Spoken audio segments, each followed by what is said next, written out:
Now, your exclusive local alert weather forecast from Central Oregon's news leader.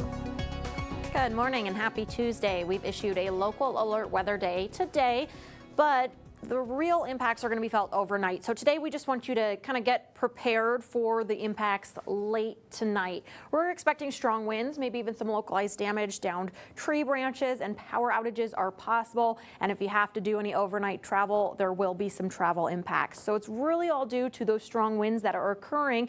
Peak in those really kind of midnight hour, overnight hours. So we have a high wind warning out released from Bend north into Wasco County and further north into the lower Columbia Basin.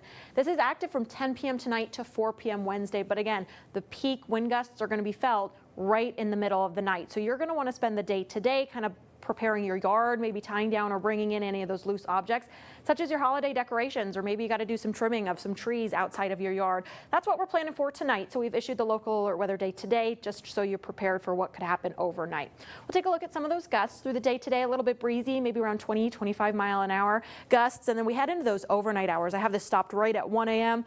You're asleep, but those winds are gusting anywhere between 30 to 40 miles an hour. You could see 40 in the Prineville area, and anywhere that's red is even a little bit stronger than that. And that's going to continue right through those evening or those overnight hours. But by 8 a.m. Wednesday, we're already seeing those winds calm down. So again, peak wind gusts felt just right at that midnight hour, give or take a couple hours on either end.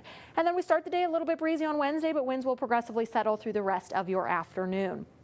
Here's what we're tracking. Active weather pattern that's going to continue at least into maybe early next week. We've got very strong winds tonight and some breezy conditions the rest of the week, and chances for rain and snow ahead. Mountain snow, but even some high desert snow is possible at times, but a lot of rain is what we're looking at for the second half of our work week. Today is actually a dry day. The majority of our day is going to be relatively nice. It's not until overnight that we start to see some of those impacts.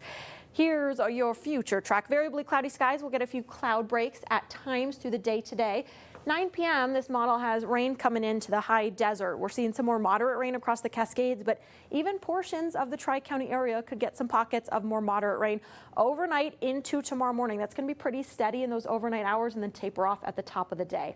That cold front is bringing in those strong winds and the rain. After it passes, we start drying out a little bit. Temperatures cooling off at the top of the day on Wednesday, so chances for a wintry mix and snow early Wednesday morning. The majority of your day on Wednesday should be dry. Thursday is where we have real big changes with some more moderate rain possible. 50s for your afternoon highs today, 60 in Warm Springs, 58 in Bend, 50 in Sun River. Dropping about 10, 12, 13 degrees by Wednesday. Chance for that wintry mix early in the day. We've issued another local alert weather day on Thursday due to some more moderate rain. We could see some possible flooding concerns by the end of the week. I've got to look into that rainfall coming up in just a bit.